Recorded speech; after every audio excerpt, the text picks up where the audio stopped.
اور اس فیصلے کا جو ایک چھوٹے سے طبقے نے رد عمل دیا، اس فیصلے کے اوپر جس طرح کی زبان استعمال کی، میں مجبور ہوں آج آپ سے بات چیت کرنے کے لیے.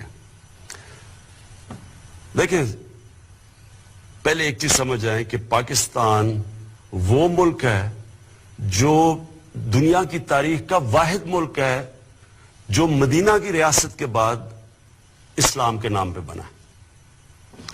اسلام کے نام پہ بننے کا مطلب یہ ہے کہ پاکستان کا کوئی قانون قرآن اور سنہ کے خلاف نہیں جا سکتا.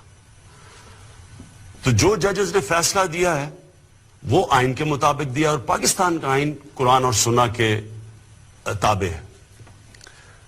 اب جس طرح کی زبان استعمال کی گئی ہے پاکستان کے سپریم کورٹ کے ججز کے اوپر، یہ کہنا کہ وہ فیصلے کے بعد واجب القتل ہے، اور پھر وہیں نہیں رکنا، پھر یہ کہنا کہ پاکستان کے جو آرمی چیف ہیں وہ غیر مسلم ہیں، اور جنرلز کو کہا جا رہا ہے اور فوج کو کہا جا رہا ہے کہ آرمی چیف کے خلاف بغاوت کرو. میں پہلے تو ادھر سے شروع کرتا ہوں، اپنی حکومت کی پہلے آپ سے بات کرتا ہوں. دیکھیں، میں بار بار یہ کہہ بیٹھا ہوں کہ پاکستان انشاءاللہ جب ایک عظیم ملک بنے گا تو وہ مدینہ کی جو ریاست کے جو اصول تھے ان پہ چل کے بنے گا. میرا یہ ایمان کا حصہ ہے کہ جب تک ہم جس مقصد کے لیے پاکستان بنا تھا، اسلامی فلاحی ریاست، اگر ہم وہ نہیں بنائیں گے پاکستان کو تو اس کا کوئی مستقبل نہیں ہے. میں یہ بھی سمجھتا ہوں کہ انسان کا ایمان مکمل ہی نہیں جب تک نبی صلی اللہ علیہ وسلم سے انسان عشق نہیں کرتا. ہم نے عملی طور پہ اس حکومت نے وہ کام کیا جو آج تک کبھی کسی نے نہیں کیا، کسی پاکستان کی حکومت نے نہیں کیا. جب ہالینڈ کے اندر وہ جو ڈچ پارلیمنٹیرین تھا، اس نے ہمارے نبی صلی اللہ علیہ وسلم کی شان میں گستاخی کی اور وہ خاکے نکالے، تو واحد مسلمان دنیا میں ہمارا ملک تھا جس نے ان سے کمپلین کیا، فارن منسٹر سے بات کی، ان کے ایمبیسڈر سے بات کی، اور یہ پہلی دفعہ ہوا ہے کہ انہوں نے اس ڈچ پارلیمنٹیرین سے خاکے وڈرا کروائے، وہ واپس ہٹے. یہ کبھی پہلے نہیں ہوا. پھر واحد پاکستان پہلی دفعہ ہم نے OIC جو مسلمان ممالک کا جو آرگنائزیشن ہے، اس پہ جا کے ہم نے ایشو اٹھایا، اور یونائٹڈ نیشنز میں ہمارے فارن منسٹر نے پہلی دفعہ یونائٹڈ نیشن میں ایشو اٹھایا. اس کا نتیجہ کیا ہوا کہ European Court of Human Rights اس نے پہلی دفعہ فیصلہ کیا کہ نبی صلی اللہ علیہ وسلم کی شان میں گستاخی کرنا آزادی رائے میں نہیں آتا. یہ پہلی دفعہ ہوا ہے.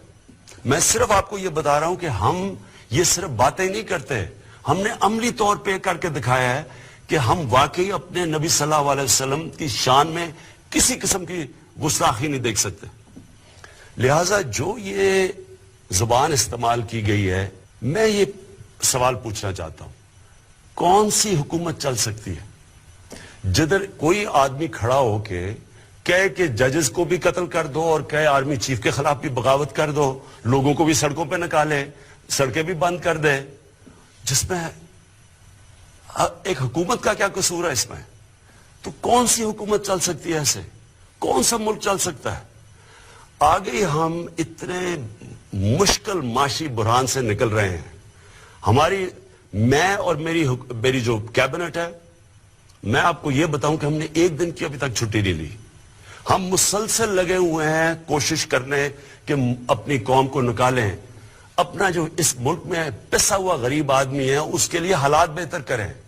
جو ہم دنیا سے، باقی دوست ممالک سے بات چیت کر رہے ہیں کہ یہاں سرمایہ کاری کرو آ کے، اس کا مقصد ہی یہ ہے کہ یہاں بے روزگاری کم ہو یا غربت کم ہو. اب اگر اس طرح کی حرکتیں کرنی ہے کہ آپ سپریم کورٹ کے فیصلے اگر آپ کو پسند نہیں آئے، یعنی یہ کہنے کی یہ کوشش کر رہے ہیں کہ اگر سپریم کورٹ ان کے کہنے کے مطابق، ان کی من پسندی کے مطابق فیصلہ نہیں کرتا تو اس کا مطلب یہ فیصلہ ہی نہیں مانتے، اس کا مطلب سڑکوں پہ آ جائیں گے، ملک کو روک دیں گے. یعنی کوئی ملک چل سکتا ہے ایسے؟ اور اس کا نقصان کس کو ہے؟ ہمارے پاکستانیوں کو. عوام کو نقصان ہے, غریب لوگوں کو نقصان ہے, سڑکیں بند کر رہے ہیں, لوگوں کی روزگار جا رہا ہے. جو بیچارہ دہاڑی میں جس نے آ کے مزدوری کرنی تھی, جب ملک رک جائے گا وہ کدھر سے بچوں کا پیٹ پالے گا؟ تو میں آج اپنی عوام سب سے یہ کہنا چاہتا ہوں, کسی صورت آپ نے ان کو آپ کو اکسانے نہیں دینا. یہ کوئی اسلام کی خدمت نہیں ہو رہی, یہ ملک سے دشمنی ہو رہی ہے. یہ ملک دشمن عناصر اس طرح کی باتیں کرتے ہیں کہ ججز کو قتل کر دو اور فوج میں بغاوت ہو جائے. یہ فوج نے ہمیں ایک بڑی مشکل جو جنگ تھی, دہشت گردی کی جنگ سے ہمیں نکالا ہے. ان لوگوں نے قربانیاں دی ہوئی ہیں. آپ جب کہیں گے کہ فوج آرمی چیف کے خلاف, اور جھوٹ بول کے کہ وہ مسلمان نہیں ہیں آرمی چیف, ان کے اوپر اکسائیں گے, نقصان کس کا ہے, فائدہ کس کا ہے؟ پاکستان کے دشمنوں کا ہے. تو میں آج آپ سب سے, اپنی عوام سے اپیل کر رہا ہوں, اپنے ملک کی خاطر جو یہ اپنی سیاست چمکانے کے لیے آپ کو اکسا رہے ہیں, آپ نے ان کی باتوں میں نہیں آنا. یہ کوئی اسلام کی خدمت نہیں کر رہا ہے, یہ صرف اپنی ووٹ بینک بڑھا رہے ہیں. میں ان عناصر کو اپیل کرتا ہوں کہ ریاست سے نہ ٹکرانا. میں آپ کو یہ اپیل کرتا ہوں کہ اس ملک کی خاطر جو کہ مشکل برات سے نکل رہا ہے, اور اللہ کا شکر ہے آگے اچھا وقت آ رہا ہے, آپ اپنی سیاست چمکانے کے لیے, اپنے ووٹ بینک کے لیے اس ملک کو نقصان نہ پہنچائیں. اگر آپ یہ کریں گے, میں آپ کو یہ واضح کر دوں کہ ریاست اپنی ذمہ داری